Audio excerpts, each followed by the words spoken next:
पता नहीं सुबह के टाइम में ऐसा क्या है, क्योंकि वो भाई इसका मूड स्विंग हो गया कि भाई तुम चले जाओ। लेकिन ये साला कर क्या रहा है यहाँ पे।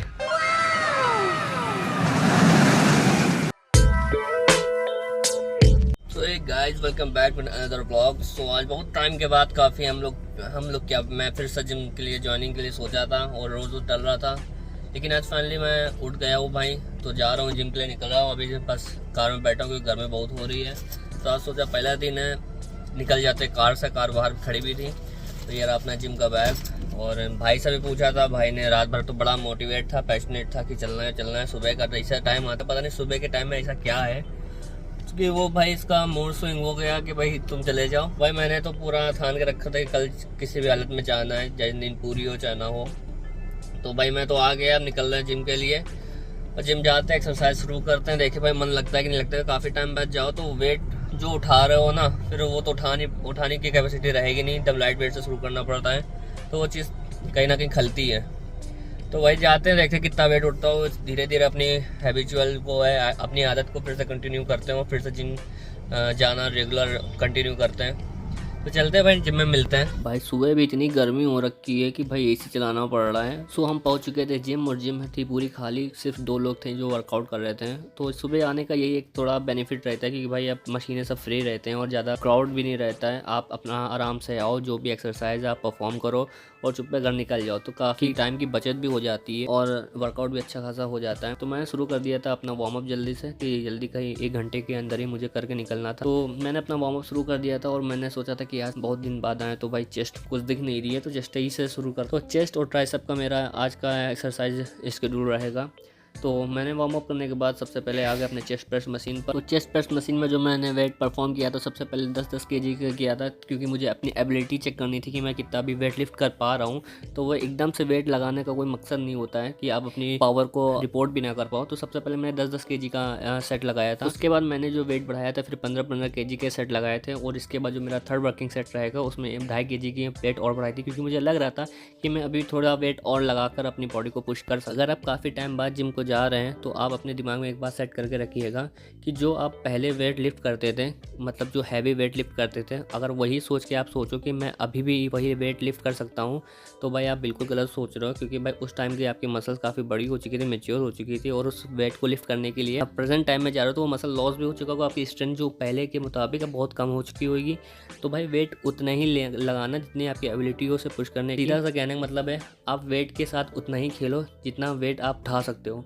ज़्यादा अगर वेट आप उठा लोगे तो भाई आपके हो सकता है इंजरी के चांस ज़्यादा बढ़ जाए। तो अब मैं जो थर्ड वर्किंग सेट करने जा रहा हूँ, इसमें मैंने 2.5 केजी की प्लेट और बढ़ा दी है, क्योंकि मुझे लग रहा था कि मैं ये वेट उठा सकता हूँ। तो मैंने इजिली 2.5 केजी की वेट और बढ़ा दी। तो अब मैं इसे इजिली परफॉर्म भी कर पा रहा हूँ। और इसके बाद जब नेक्स्ट अपना चेस्ट में परफॉर्म करूँगा, तो हो सकता है मैं इससे थोड़ा और वेट धीरे धीरे इंक्रीज़ करूँ, जिससे मैं कम समय में अपनी पुरानी वाली स्ट्रेंथ को हिट कर सकूँ और मैं जल्दी से अपना जो पुराना वेट लिफ्ट करता था वही अपने वापस से वेट करा सकूँ। तो ये जो मेरी टेक्निक होती है जो मैं फॉलो करता हूँ, ईच सेट की जो मैं भी रेंज रखता हूँ, मैं 8 से 10 या 10 से 12 हो जाती है।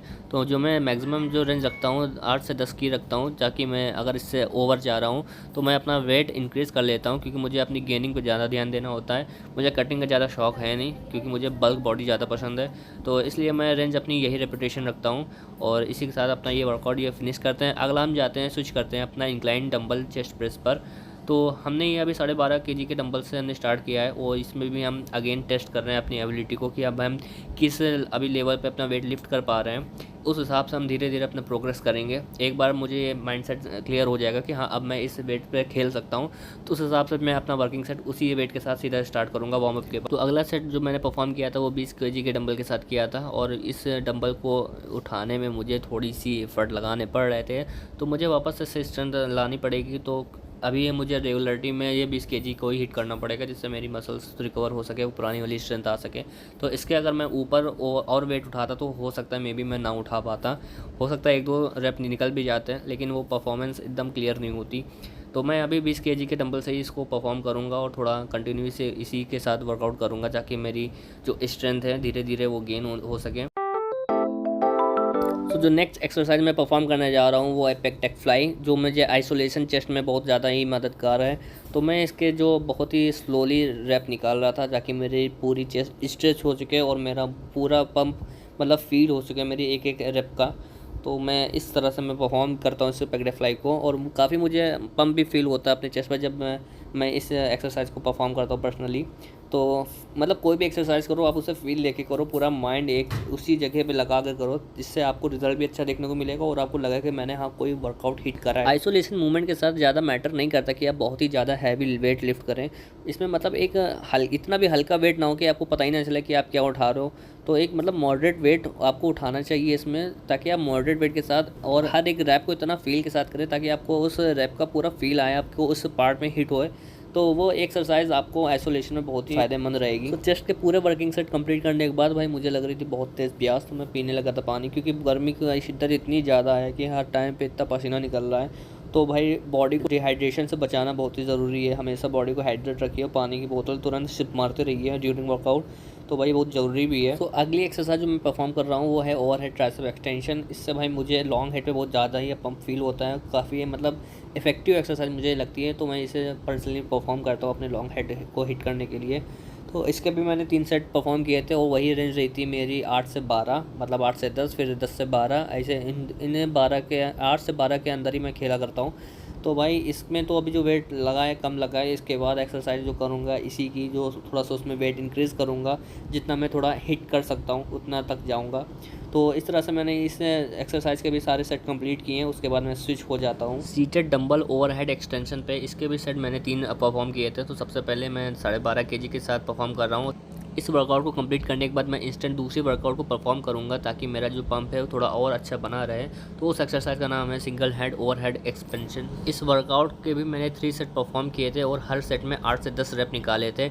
इस वर्कआउट को करने का एक मकसद ये भी है कि अगर आप हैवी लिफ्ट कर रहे हैं इस वर्कआउट का और उसके बाद कुछ लाइट वेट के साथ आप उस वर्कआउट को फिर से परफॉर्म करते हैं, उसी पार्ट की एक्सरसाइज करते हैं, तो आप उस लास्ट स्टेज तक अपनी मसल को पुश करते हैं और आपको फील जो आता है पंप का वो भी अच्छा आता है। अब बारी आ गई थी थोड़ी शोबाजी करने की, तो हम देख रहे थे अपना पंप कितना आया है। तो अपनी पोजिंग शुरू थी और ट्राइसेप का अपना देख रहे थे कितना भाई पंप हुआ है अपनी बॉडी का पार्ट ये वाला। तो देख सकते हैं भाई कितना मस्त पंप आया है, पूरा अलग अलग पार्ट दिख रहा है पीछे का लॉन्ग हेड का। तो इस वजह से मैं जो परफॉर्म करता हूँ ट्राइसेप की लॉन्ग हेड, और ये इस लॉन्ग हेड की एक्सरसाइज को भी मैं अपने स्केड्यूल में ऐड करता हूँ, जिससे मुझे ये काफ़ी तगड़ा रिजल्ट देखने को मिलता है अपने ट्राइसेप पर। तो वर्कआउट कंप्लीट होने के बाद मैं थोड़ा सा रेस्ट के लिए अपना बाहर आ गया था टहलने के लिए जिम के, और काफ़ी मतलब धूप निकली हुई थी। वो खड़ी है मेरी कार जिससे मैं आज आया था, क्योंकि गर्मी इतनी हो रही थी। मैं सोचा चलो आज कार से निकल लेते हैं। कार बाहर खड़ी हुई, बाहर आते ही मुझे मिल गया था दोस्त, तो मैं उसे हाय हेलो करने लगा था। तो ऐसे लग रहा था कि सेलिब्रिटी वाला पूरा फील आ रहा है, जैसे अपने बंगलों से बाहर निकलो और मिलने वाले आ गए। सो भाई फाइनली आ गए भाई वर्कआउट करके। देख रहे पसीने से बेहाल है, पूरा फेस पसीने से तर है। तो भाई वर्कआउट की एक हासियत है, जब तक पसीना निकले लगता ही नहीं कुछ वर्कआउट कराया। तो आज भाई मैंने चेस्ट और ट्राइसेप की वर्कआउट मारी थी। तो सुबह आने का मकसद ये भी है कि जल्दी उठ जाते हैं और काफ़ी टाइम भी मिल जाता है। इससे बहुत लेट उठते हैं तो पूरा दिन कब बीत जाता है कुछ पता नहीं चलता है, लगता है दिन बहुत छोटा है, लेकिन जल्दी उठ के देखो तो दिन बहुत बड़ा होता है और करने को बहुत कुछ रहता है।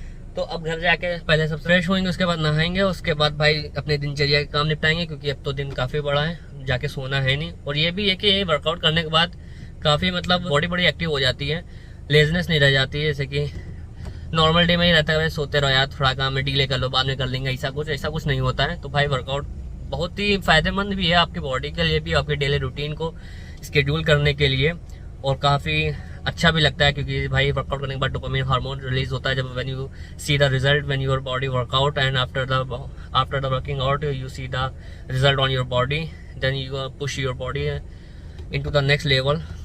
तो ये सब होती है चीज़ें, जब वर्कआउट आप करोगे तो दिन पे दिन आपको दिखेगी। तो भाई हमारा हो गया वर्कआउट फिनिश, अब हम निकल रहे अपने घर की तरफ, और भाई अपना डेली रूटीन अब स्केड्यूल करेंगे वर्कआउट के लिए। अब रोज़ रेगुलर कंटिन्यू रखना है अपना। और काफ़ी बॉडी भी मतलब लूज़ हो गई, मसल लॉस हो चुका है भाई, काफ़ी गेनिंग हो गई थी मेरी, 80 के अराउंड हो चुकी थी। तो भाई फिर से भाई मेहनत करनी है, बस यही चीज़ खलती है बॉडी बिल्डिंग में। लेकिन क्या है भाई, मसल्स मेमोरी है, जल्दी रिकवर फिर से गेन हो जाएगी, उसका कोई इशू नहीं है भाई, बस कंटिन्यू करने की देरी है। और भाई वर्कआउट जैसा कि बताया था, अगर आप वर्कआउट नहीं कर रहे हैं तो भाई इसके क्या नुकसान है, और जब अगर कर रहे हैं तो भाई क्या फ़ायदे हैं। तो आप अगर जब डेली लाइफ में आपको इम्प्लीमेंट करेंगे अपनी लाइफ में, तो आपको खुद ब खुद देखने को मिल जाएगा।